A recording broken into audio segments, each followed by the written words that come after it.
之前的视频中，想必大家已经知晓了三家分晋这一重大历史事件。当时魏桓子携手赵、汉三家分割晋国，尽管如此，名义上这片土地仍在周朝的统辖范畴。然而，真正让魏国确立并崛起的关键人物，却是魏桓子的孙子魏文侯。魏文侯以非凡的魄力率先推行改革变法，全力以赴发展经济，使得魏国在群雄逐鹿中率先崭露头角。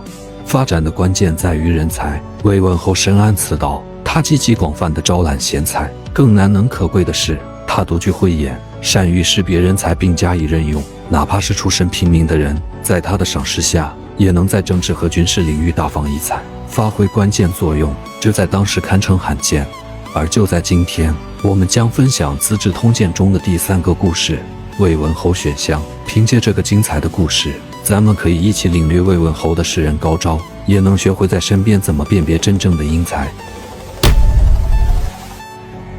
在《资治通鉴》中有这么一段记载：魏文侯在挑选宰相的时候，面对魏成和翟璜这2个人选，陷入了纠结，不知道该选谁才好。于是他向自己的老师李克请教。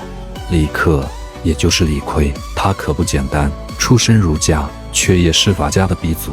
他还是魏文侯的首任宰相，更是魏国改革变法的关键人物。比如说，他颁布了法禁，严惩抢夺、偷盗等行为，有力地保障了百姓的生命权和财产权，这就是著名的李悝变法。而且法禁后来还被商鞅带到了秦国，成为了商鞅变法的重要基础。在完成变法不久后，李克就退了相位。不过魏文侯一直都尊他为老师，还时常向他请教问题。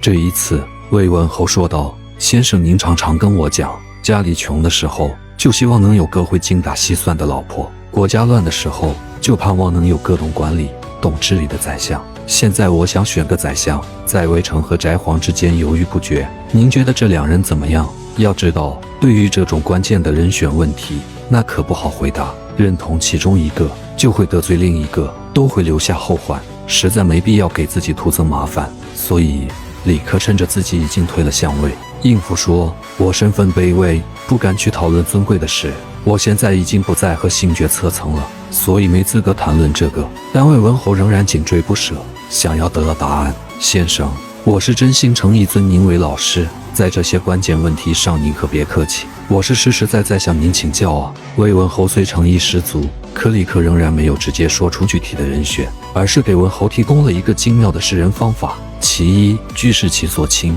正所谓物以类聚，人以群分，我们要观察他平常都跟哪些人亲近，跟哪些人来往频繁。其二，俯视其所与，看看他在富有的时候给出了什么。有的人乐于回报社会，积极做公益、行善事，而有的人则痴迷于物质攀比，挥霍无度。其三，大视其所举，留意他在发达时的行为举动，尤其是位高权重之际提拔了什么样的人，又做了哪些利于社会、利于百姓的事情。其四，穷视其所不为，这里的穷主要指精神层面的匮乏，观察他在仕途坎坷、升迁不顺、没机会施展抱负的时候，有哪些原则是他坚决坚守、坚决不做的。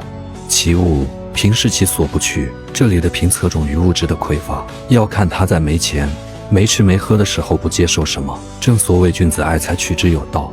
随后李克说道：“君主您只需依照这5点方法，就足以做出决断，根本不用来问我。”魏文侯沉思了片刻，然后说道：“先生您休息吧，我知道选谁为相了。”翟璜得知魏文侯去找了李克，便急忙去问李克谁会担任宰相。面对当事人翟璜，李克没有兜圈子，而是直截了当地告诉他：“是魏成，不是你。”翟璜一听，心里十分不开心，更是极度不服气，当场就质问李克：“凭什么？”面对翟璜的质问，李克毫不客气地回应道：“我之所以认为国君一定会选魏成，原因有以下几点。其一，魏成把自己俸禄的90%都花在了别人身上，自己只留10%。正因如此，他才结识了卜子夏、田子方、段干木这些人，国君甚至都把他们当作老师来敬重。其二，魏成在其位时向国君推荐的能人，层次可比你推荐的要高得多。其三，魏成把大部分财富都用于结交人才，还推荐给国君，让他们为国效力。你觉得你能跟魏成相比吗？”在这段话里，李克阐述了诗人书中的3个关键要点。其一，魏成的交际圈子是相不自下，天子方这样被国君尊为老师的人物。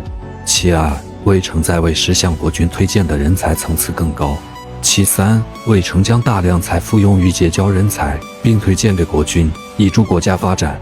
翟璜听后，脸上露出了些许难看之色，但他还是礼貌地向李克认错道歉了。不得不说，李克这种不在背后议论他人，有问题当面讲清楚的处事风格，确实值得我们好好学习。故事到这里也就差不多结束了。总的来说，李克传授给魏文侯的这号诗人术，可以简要的总结为：重点关注他的圈子和行为，关键在于看他实际做了什么，而非仅仅听他说了什么。千万别被那些口若悬河、讲得头头是道的表象所迷惑。有的人往往只是嘴上功夫厉害，实际却只说不做。纸上谈兵，孔子曾说：巧言令色，鲜矣仁。意思是要小心那些花言巧语、能言善辩的人，他们大多缺乏仁德。以上提到的5条是人法，基本上都是在辨别一个人是否具备德。观察他的圈子，看他是否与有德之人交往，看他富有时是能够富而好礼，还是为富不仁；看他位高权重时是贪污腐败，还是励精图治；再看他身处人生低谷，不得志时坚决不做哪些事，以及没钱时坚决不要哪些东西。这便是领导者必须具备的，也是最为重要的德。职位越高，就越应当重视德，反之亦然。如果想要成为管理者，把以上这5点做好，那么被选中的概率就会大大增加。